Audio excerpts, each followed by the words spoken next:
విశాఖలో ఒక మాజీ మంత్రి ఓటమెరిగిన నాయకుడు కంట శ్రీనివాసరావు, ఆయన కూడా మీ కమిటీకి సంబంధించిన వ్యక్తి. ఇంతవరకు ఫస్ట్ లిస్ట్లో పేరు లేదు.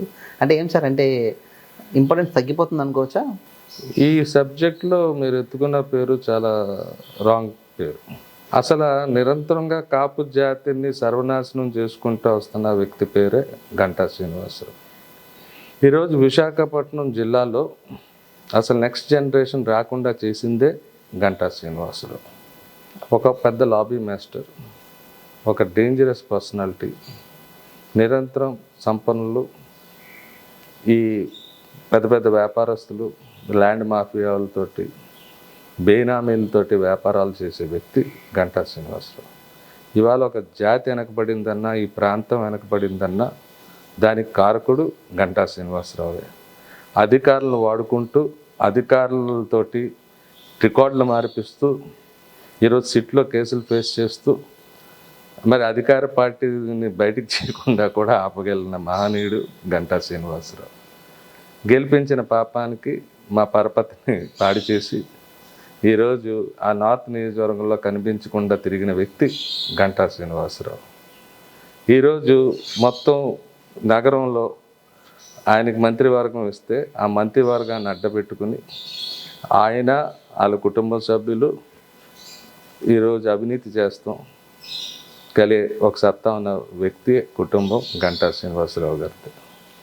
ఇలాగ మనం ఏది చెప్పుకున్నా సరే వెనకబడితనానికి కారణం అది జాతి అవ్వచ్చు, ప్రాంతం అవ్వచ్చు, ఇతర అనగారిన వర్గాలు, బడుగు బలిగిన వర్గాలకి కారణం. ఎందుకంటే ఈరోజు ఆయన ఎప్పుడూ లేనట్టు ఆచారం మార్చి ఒక ప్రాంతంలోనే ఉండి ఇంకో ప్రాంతంలో మళ్ళీ ఆ ప్రాంతంలో ఓటు చేయలేని వ్యక్తి భీమిలీకి వస్తున్నారు.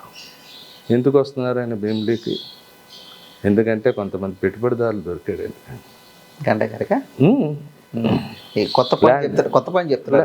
ల్యాండ్ స్కామ్స్లో ఉన్నవాళ్ళు వీళ్ళు ఎంతోమంది బడుగు బలైన వర్గాల దగ్గర ల్యాండ్ తీసుకుని దాన్ని డిస్ప్యూట్స్లో పెట్టి ఇవన్నీ చేయించుకొని కొన్ని వేల కోట్ల వ్యాపారం ఉంది. వాళ్ళందరూ ఇప్పుడు గంట గారి పెట్టుబడి సిద్ధంగా ఉన్నారా? అంతేగా, అందుకే ఆయన భీమిలి పట్టుపట్టు కూర్చున్నారు ఆయన. ఇవాళ అందుకనే ఆయన భీమిలి కావాల్సి వచ్చింది. ఇప్పుడు మీరు గమనించండి, అంటే వాదన వేరు సార్ బయట. ఎందుకంటే అక్కడ సుమారు 1,00,000 మంది కాపు ఓటర్లు ఉన్నారు. అది ప్రభావం చూపబోతుంది. వాళ్ళందరూ కూడా ఈసారి టీడీపీ జనసేనకి అనుకూలంగా ఉన్నారు. అందుకే గంట గారి ప్రభావం చూపిస్తానికి గంటా శ్రీనివాసరావు కులానికి ఏం చేశాడు అనేది ఒక పాయింట్ వస్తుంది. ఏం చేయలేదు సార్ ఆయన. ఇట్లా జీరో కాకుండా ఉద్యమం సమయంలో ఆయన అవాకులు చెవాకులు పేలితే ఉద్యమకారుల మీద మేము మిమ్మల్ని ప్రశ్నిస్తాం, మా గురించి మాట్లాడతాం కాదు, మీరు అసలు అసెంబ్లీలో ఏం మాట్లాడారు, మీ క్యాబినెట్ మీటింగ్స్లో ఏం మాట్లాడారు, మీ పార్టీ దీంట్లో ఏం మాట్లాడారు అనే దాని మీద మీతో మాట్లాడటానికి వస్తాం. చిత్తశుద్ధి ఉంటే మాట్లాడండి, లేదు మమ్మల్ని ఇబ్బంది పెట్టి అరెస్టులు చేస్తానంటే మీ ఇష్టం అని చెప్పి బహిరంగంగా ప్రెస్ మీట్లో చెప్పి 11ంటికి ఇంటికి వస్తానంటే ముందు రోజు సాయంకాలం నుంచి నన్ను అరెస్ట్ చేస్తానికి ప్రయత్నాలు జరిగాయి. నేను బయటికి వెళ్ళి సరిగ్గా 11ంటికి ఆయన ఇంటి వెనుక ఒక మారు వేషంలో వెళ్ళి ఇంటి ఎదురుగుండా వెళ్ళిపోతే తర్వాత నా మీద ఎన్నో కక్ష సాధింపులు జరిగాయి. పర్సనల్ ఇష్యూస్ కాబట్టి నేను చెప్పట్లేదు. అంటే మీకు పర్సనల్గా ఆయన అంటే అందుకని ఆయనతో పాటు మేము ట్రావెల్ చేసాం. లాస్ట్ టైము ఇవాళ అతని ఎమ్మెల్యే అని రాసుకుంటానికి ముఖ్య కారకుడు నేనే. జాతి ప్రయోజనాల కోసం మేము ఆయన నమ్మి ఎప్పటికప్పుడే అవకాశాల మీద అవకాశం ఇస్తూ మనదే చివరి అవకాశం. దాని తర్వాత పూర్తిగా, ఎందుకంటే మా నియోజకవర్గంలోకి వచ్చిన తర్వాత నాకు స్పష్టంగా అర్థమైంది ఆయన నాకు ఇచ్చిన మాటలు వేరు. ఆ రోజు మా నాన్నగారి కాళ్ళ మీద పడి రాజీవ్కి మీరు నాకు చెప్పాలని చెప్పి ఆశీర్వాదం తీసుకుని నాకు ఇచ్చిన మాటలు వేరు. నేను ఆయన కంబైన్డ్ ప్రెస్ మీట్ పెట్టాం. నేను ఆయనకి ఈ కొండ ప్రాంతం ప్రజల కోసం ఇక్కడ ఉన్న ఈ నియోజకవర్గంలో ఇబ్బందులు అని నేను ఆయనకు తెలియపరిచాను, చేస్తానని చెప్పాడు. 4.5 సంవత్సరాలు దొరకకుండా తిరిగాడు. ఇప్పుడు వచ్చేసి మాట్లాడుతున్నాడు.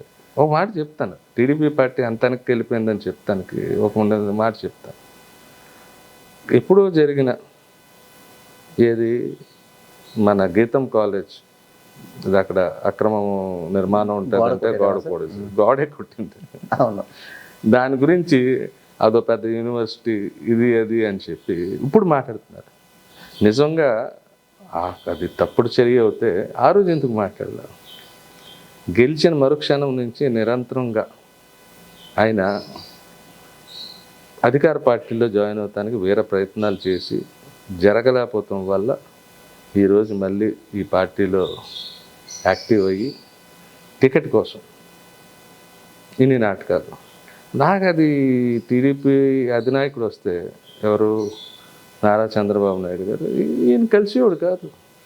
అది వార్త, అది సెన్సేషను. ఇతను గెలిచిన పార్టీ ఏమో టీడీపీ పార్టీ. నేను ఏ పార్టీలోకి వెళ్తానో మీ ప్రెస్కి చెప్పే వెళ్తాను. రాజ్యాంగంలో రాశారంటే ప్రెస్కి చెప్పి మారిపోవచ్చని. అసలు నేను టీడీపీలో గెలిచాను, ఈయనకి ఏమన్నా పార్టీలో ఇబ్బందులు ఉండి ఈయన ఆలోచనలు అంటే కండిషన్స్ పెట్టండి పార్టీకి, దానికి ఒప్పుకుంటారు జనాలు. కానీ ఏ పార్టీలో మారిపోతానో మీకు అసలు రాజ్యాంగంలో అది పొందుపరిచారండి ఎక్కడన్నా ప్రెస్కి చెప్పి మారిపోవచ్చని?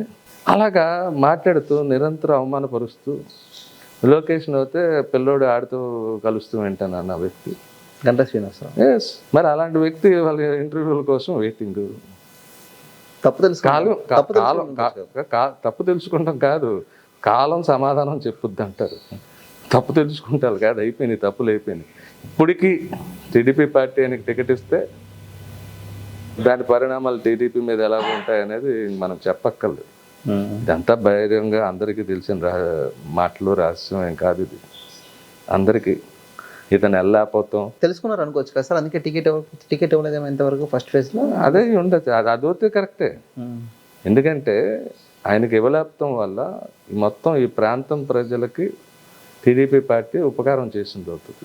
అంటే టికెట్ ఇవ్వకపోతే ఒకవేళ ఆయనకి టికెట్ ఇచ్చారనుకోండి, అసలు మరి ప్రజలు దాన్ని ఎలా తీసుకుంటారనేది పార్టీలకి. టికెట్ ఇచ్చింది సార్, సీనియర్ నాయకుడు ఇవ్వాల్సిన పరిస్థితి వచ్చింది. కమ్యూనిటీ వైజ్ కూడా ఆయనకి టికెట్ ఇవ్వాల్సి వచ్చిన పరిస్థితి వస్తే కమ్యూనిటీ వైజ్లో ఇప్పుడు అంటే ఒకటి సార్, 4.5 సంవత్సరాలు ఒకళ్ళు ఒక భూమి మీద సాగు చేసి విత్తనాలు వేసి దానికి నారేసి అన్నీ చేసినాక కోత సమయంలోకి వెళ్ళి పంటను తీసుకెళ్ళిపోతే ఎంత బాధాకరమో, అలాగే ఎవరో పని చేస్తున్న ప్రాంతంలో ఈ నీళ్ళు చేస్తానికి నాన్న సెలబ్రిటీయా? గత 5 టైంలో ఇదే చేస్తూ వస్తున్నారు. పార్టీని తప్పుదారి పట్టిస్తూ ఏయో కొత్త అంశాలు చెప్తూ మొత్తం కులం ఆయన అనుకుందని. ఎందుకంటే మీకు ఒకటే ఉదాహరణ చెప్తాను. అసలు ఆయనకి నాకు ముందు ఈ నియోజకవర్గంలో తిరగలేతున్న బాధ ఉన్నప్పుడు కాపు భవనం సమయంలో ఈయన ఒకళ్ళ మీద బుద్ధ జల్లే కార్యక్రమం చేశాడు. ఇతను తప్పు చేసి కాపులకి అన్యాయం చేసి కాపు ద్రోహి ఏం మాట్లాడాడంటే, కాపు భవనం నేను కష్టపడి తెస్తే వీళ్ళు అదే స్థలంలో వేరే నిర్మాణానికి అలొకేట్ చేస్తున్నారు. అంటే ఇప్పుడులాగా మోసం చేద్దాం. కానీ అప్పటికే నేను ఈ బాధ చూసి కొంచెం యాక్టివ్గా ఉన్నప్పుడు నేను దాన్ని ప్రశ్నించాను. మీరు అధికారపూర్వకంగా ఆ రోజు తెచ్చిన జీవోలు, శాంక్షన్ లెటర్స్ అన్నీ చూపించండి, మేము నిలదీస్తాం అధికార పార్టీకి అని అడిగినప్పుడు చేతులు ఎత్తేసారు. దాన్ని మీరు అలా వదిలేకుండా ఈరోజు అధికారపూర్వకంగా జీవోలు తెప్పించి అదే స్థలంలో కాపు భవనాన్ని మేము ఈరోజు తెచ్చుకున్నాం. వైసీపీ శాంక్షన్ చేసింది కదా సార్, మీకు ప్రభుత్వం శాంక్షన్ చేసింది. ప్రభుత్వం శాంక్షన్ చేసింది అంటే మేము అదే చెప్పాం. అది ఆడు మాయ చేశాడో ఇంకోటి చేశాడో, ప్రస్తుతానికి కాపు సామాజిక వర్గంలో అదొక ఎమోషన్ కింద తయారైంది. కాబట్టి ఈ సమయంలో మీకు ఇస్తే అది బాగుంటుందని చెప్పి మరి వాళ్ళని ఒప్పించి తెస్తాం అంటే అది. దీని వెనక అవంతి శ్రీనివాసు, కురసాల కన్నబాబు, మన అమరు, వీళ్ళు ఒక పాత్ర కూడా ఉంది. అంటే నేను గర్వంగా చెప్పుకుంటాం, ఆ రోజు ఆల్ పార్టీ మీటింగ్, అన్ని పార్టీలు including Janasena, Congress, TDP, BJP అందరినీ ఒక తాటి మీకు తీసుకొచ్చి అవి వెళ్ళి ఆ పెట్టిన ఒత్తిడి అన్నిటి వల్ల ఈరోజు అది సాధించాం. అక్కడ కాపులకు ద్రోహం చేద్దామని చూశాడు. ఒక పార్టీ కాపుల పార్టీ ఉండగా ఇంకో కాపుల పార్టీ దేనికండి కాపులు నిరంతరం రోడ్డు మీద లాగుతాం? కాపుల పార్టీ ఎవరు పెడతారు? కాపు సామాజిక వర్గానికి ఏమైనా చేస్తే, ఉద్యమం చేస్తున్న సమయంలో ఉద్యమంకారుల మీద ఏమో అన్యాయం చేసి ఈయన కాపుల పార్టీ పెడతాడా? ఎలా పెడతాడు ఇతను కాపుల పార్టీ? అది ప్రశ్నించాను. ఒకటే ముక్క చెప్పాను, ఓ సినిమా రిలీజ్ ముందు పోస్టర్ రిలీజ్ అవుతుంది, ఆ పోస్టర్ మీద ఎప్పుడైతే గంటా శ్రీనివాసరావు బొమ్మ పడ్డాదో అది ఫ్లాపు, అదే మొదటి మీటింగ్, అదే లాస్ట్ మీటింగ్. నేను వాళ్ళకు కూడా హెచ్చరించాను, ఈ నిరంతరం ఇలా మాయ మోసం చేస్తూ ఉంటాడు, ఏ పార్టీ పెట్టేది ఉండదు, సచ్చేది ఉండదు, దీని మీరు మొఖాలన్నీ చూపించి ఈయన అతను అక్కడికి వెళ్ళి బేరసారాలు చేసుకుంటాడంటే అందరూ కూడా మళ్ళీ గతం ఒకసారి రివైండ్ తిప్పుకుని ఈ రాజీవ్ మాట్లాడుతుంది కరెక్టే అని చెప్పి ఈరోజు అదే మొదటి మీటింగ్, లాస్ట్ మీటింగ్. దాని తర్వాత ఇక్కడ ఉన్న నాయకులు ఎవరు సహకరించలేకపోతే ఒక వ్యక్తి, బోలు కేసెస్ ఉన్న వ్యక్తి, దళితులకి మోసం చేసిన వ్యక్తితో ఆ రోజు పెట్టి రంగా గారి వర్ధంతి గుర్తుకొచ్చేసింది మనోడికి. ఆ రోజు 3-4 వేల మంది పట్టే జగాలో ఆయన 2 లక్షల మందితో మీటింగ్. దాని ఆ మాత్రం ఈ మాత్రం 10,000 మంది అన్న వచ్చి ఉంటే ఈయనకి సన్మానం చేయించుకుని ఆ నెక్స్ట్ వీక్ మళ్ళీ అధికార పార్టీలోకి వెళ్ళిపోతాం, ఒక ఆలోచన. సో ఇలాగ నిరంతరం జనాలను మోసం చేసి ఈరోజు అయితే నాతో పాటు ఇతర జనాలు కూడా వెక్స్ అయ్యి ఈరోజు ఆయన్ని ఎక్స్పోజ్ చేస్తాం మొదలుపెట్టారు. ఆయనది అయిపోయింది, వాళ్ళందరికీ తెలిసిందే. ఏ ఒక్క ప్రజలు కూడా గంటా గారిని నమ్మే పరిస్థితి లేదంటారా సార్? ఈ ప్రాంతంలో అయితే నమ్మే ప్రసక్తి లేదు. విశాఖ జిల్లాకు అర్థమైపోయింది. మళ్ళీ కొత్త జిల్లా, ఇప్పుడు నియోజకవర్గాలు అయిపోయినాయి, సో దీంతో జిల్లా క్లోజ్. కొత్త జిల్లాకి వెళ్ళి మళ్ళీ కొత్త వ్యాపారం, కొత్త నాటకం, కొత్త ఇది చేసుకోవచ్చు. ఆయనకి వెనక సార్ ఇది ఆబ్వియస్గా అసలు దాంట్లో మీరే చూడక్కర్లేదు. ఒక నియోజకవర్గంలో ఉండలేకపోతాం అంటే కారణం ఏంటి? మనకు క్యాటర్ లేదని అర్థం. ఆ నియోజకవర్గంలో ప్రజలు మన మీద మంచి ఒపీనియన్ లేదనేది లెక్క. ఎవరన్నా ఇది నా నియోజకవర్గం, నేను దాటి వెళ్ళనని వినేవాళ్ళం. అవును, ఇది కొత్త ఆచారం. ఏ నియోజకవర్గం అన్నా, ఏ నియోజకవర్గాన్ని ఎలా గెలుస్తాం సార్? అలా ఎవరో పరపత్తులను వాడుకుని అక్కడ లోకల్ లీడర్స్ని ఎవరెవరు ఉన్నారో చూసి ఈ దెబ్బతో వచ్చి ఈయన అక్కడ నియోజకవర్గం మారే లోపల వాళ్ళని రాజకీయంగా చంపేస్తాం కూడా జరుగుతుంది. అందుకే ఇప్పుడు ఎవరు గంటా గారిని ఇష్టపడట్లేదా? ఏ నాయకత్వం యాక్సెప్ట్ చేయట్లేదా? లోకల్ నాయకత్వం కాపులనే కాదు, ఇతర దళిత వర్గాలు కోళ్ళు కూడా అసలు గంటా శ్రీనివాసరావు గారు రాజకీయ జీవితం శూన్యం అనుకోవచ్చా సార్? నేను చెప్తాను కదా, మళ్ళీ కొత్త జిల్లాలో ఆయన ఎక్కడి నుంచో ఒంగోలు నుంచి వచ్చాడో అక్కడికి వెళ్ళిపోయి మళ్ళీ కొత్త పండర బాక్స్ ఓపెన్ చేసి మాయలు మర్మాలు మళ్ళీ అక్కడ మొదలెట్టి అక్కడ వాళ్ళకి కొంచెం దూర ప్రాంతం కాబట్టి ఇవన్నీ తెలుసుకునే లోపల మళ్ళీ కొన్ని రోజులు అలా చేస్తే చేయొచ్చు. చిరంజీవి గారిని కూడా మోసం చేసింది గంటా గారే, పార్టీ విలీనం చేయడంలో ప్రధాన పాత్ర పోషించింది గంటా గారే. ఆ కోపం మీదే పవన్ కళ్యాణ్ గంటా గారిని రానివ్వలేదంటారు, నిజమా సార్ ఇది? ఇది 100% కరెక్టా? కరెక్ట్. ఎందుకంటే ఆ రోజుల్లో కేవలం గంటా శ్రీనివాస్ కాదు, ఆయనతో పాటు ఒక 2-3 ఉన్నారు. వీరు నిరంతరం కాంగ్రెస్ కండువాలు పట్టుకుని కాంగ్రెస్ ఎవరైనా వస్తుంటే వీళ్ళు వెళ్ళిపోయేవారు. అలాగే గంటా శ్రీనివాసరావు వీళ్ళే ఆ రోజు విలీనం చేయలేకపోతే పార్టీ బాగుండదు అనేది పవన్ కళ్యాణ్ గారు దృఢంగా నమ్ముతారు. అందుకనే నిరంతరం ఆయన మీద ఆయన కూడా పవన్ కళ్యాణ్ గారే ముందు ఇతను ఎక్స్పోజ్ చేస్తాం వాళ్ళు పెట్టారు. అలాగా వారి దగ్గర నుంచి చూసున్న వ్యక్తి కాబట్టి గంటా శ్రీనివాసరావు ఒక కుట్రదారుడు. ఆ రోజు కంపల్షన్స్ ఆయనే. ఎవరన్నా పార్టీ శ్రేయోభిలాషులు ఎప్పుడు ఏం చెప్తారంటే, మన పార్టీ నిలబెడదాం, ఇంకో దాంట్లోకి వెళ్ళొద్దు, మనకి ఇవాళ 18 నుంచి 36 చేద్దాం, 36 నుండి 72 చేద్దాం, అలాగ ఆశిస్తాం. మా అలాంటి వాళ్ళు ఉన్నాం అంటే పార్టీని బలపరచాలని. విలీనం చేసి 2 మంత్రులు ఆయన ఒక ఆయన పనిచేసుకుంటే జరగదు కదా. అంటే చిరంజీవి గారిని మొత్తం పాతాళానికి తీసుకెళ్ళిన ఘనత గంటా శ్రీనివాసరావుకే దక్కుద్దని. అమాయకుడైన చిరంజీవి గారిని కూడా ఆయన గంటా గారి గేమ్లో బలైపోయారా సార్?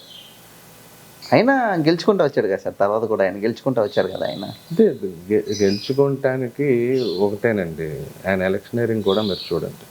ఒక 10 లాస్ట్ మిమ్మల్ని వాడుకుంటున్నారు ఎలక్షనింగ్ బాగా. ఎలక్షన్ లేకపోతే అతను గెలిపే లేదు. 30,000 మైనస్లో ఉన్నప్పుడు నేను తీసిన ర్యాలీ పెట్టి అతను గెలిచాడు. నేను ఇచ్చిన పిలుపు తర్వాతే. అది ఆ ర్యాలీలో కానీ ఆ తీసిన దీంట్లో కానీ గంటా శ్రీనివాసరావు లేడు. నేను ఒక్కడనే నడుచుకుని వచ్చేసాను. అది ప్రభావితం చేసింది. ఇక్కడ నన్ను ప్రజల్ని ఎందుకో బాగా ఆదరిస్తారు. ఎందుకంటే నేను నీతి నిజాయితీ, ఎవరికన్నా ఇబ్బందులు వచ్చినా నేను ఆయన యాబ్సెన్స్లో నేను పనిచేయాల్సి వచ్చింది.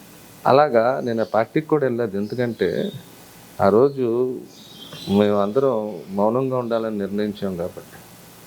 కండువా వేసుకోలేనప్పటికీ మొత్తం మా బ్రదర్ని కూడా బలి చేసి ఆడితో కండువా వేయించి మళ్ళీ జనాలు నమ్మాలి కాబట్టి ఇంత చేస్తే ఆయన వైఖరి మరి ఇది కరెక్ట్ కాదు. ఎందుకంటే ఇప్పుడు నాతో పాటు చేసిన వాళ్ళకి ఏదో ఆశిస్తారు, ఎమ్మెల్యే మనోడే కదా అని. మాకే అందకుండా తిరిగితే ఇంకా సామాన్య ప్రజలకి ఏంటి? మాకే అందకుండా తిరిగాడు. ఆ రోజు ఆయన కష్టపడ్డ వాళ్ళకి ఒక 4-5 కార్పొరేట్ టికెట్లు ఇద్దామని ఆయన నోటితో అన్న వ్యక్తి. ఇప్పుడు ఈరోజు నాకు బలగం ఉందంటే అక్కడ నాకు గురించి వాళ్ళని నేను 2వ స్థాయిలో చూసుకోవాలని కోరుకుంటాంలో తప్పలేదే. వారికి ఇస్తా అన్నాడు, అది చేయలేదు. పాపం ఆయన కూడా ఏం చేయలేదండి కదా, ప్రజలు కూడా ఏం చేయలేదు. అంతా కేకే రాజా దగ్గర ఉండి చేశాడనేది నార్త్లో టాక్. అసలు సార్ చేతకాలేనోడు ఎన్నన్నా మాట్లాడతాడు సార్. మరి గొప్పతనం ఏంటంటున్నాను, కేకే రాజు చేయనివి లేకపోతే పోరాడాలి, ఎమ్మెల్యే హక్కుల కోసం మీరు పోరాడాలి. నేను గొప్పతనం ఏంటి చెప్తున్నారు ఆయన గురించి? ఇదే అందరితో లాబింగ్. కేకే రాజుతో దీని గురించి పోరాడలేడు. కేకే రాజు నియోజకవర్గంలో మాత్రం వాళ్ళ బైనామీలకి స్పోర్ట్స్ స్టేడియం తెచ్చుకోగలడు, డిఎల్బి కళ్యాణ మండపం తెచ్చుకోగలడు, వాళ్ళు బేనామీలతో వ్యాపారాలు కొనసాగించుకోగలడు. మున్సిపల్ ఎలక్షన్స్కి ఎక్కడికి వెళ్ళిపోయాడు సార్ గంటా శ్రీనివాసరావు? ప్రధానంగా మేయర్ కోల్పోవడానికి గంటా గారి ప్రధాన కారణం అనేది టీడీపీలో డైరెక్ట్గా మాట్లాడుకుంటారు. డైరెక్ట్ మాట్లాడుకుంటుంటే నేను మాట్లాడాల్సిందే ఉంది. నేనైతే చెప్పగలను, నియోజకవర్గంలో నువ్వు గెలిచినప్పుడు మరి మున్సిపల్ ఎలక్షన్స్కి వచ్చేవాడికి ఒకళ్ళు తప్ప, అదే వాళ్ళ సొంతంగా వాళ్ళకి లోకల్గా అధికార పార్టీలో 2-3 అందువల్ల వాళ్ళు లేదా వాళ్ళ ప్రతిభ అక్కడ ఉంది, వాళ్ళు గెలిచారు. ఇతని గొప్పతనం ఏంటి? పార్టీకి ఆయన చేసిన మేలు ఏంటి? మొత్తం మేయర్, నేను నియోజకవర్గంలోనే ఆయనకు మొత్తం మేరిపోతానికి కారణం అని మీరు చెప్తున్నారు. మరి ఇంకా అలాంటి వ్యక్తికి ఏంటి గొప్పతనం? ఇప్పుడు దాకా ఒక షో ఎందుకు? మీడియా మేనేజ్మెంట్ బాగా వచ్చు, వాళ్ళని కూడా మాయ చేస్తూ ఉంటాడు.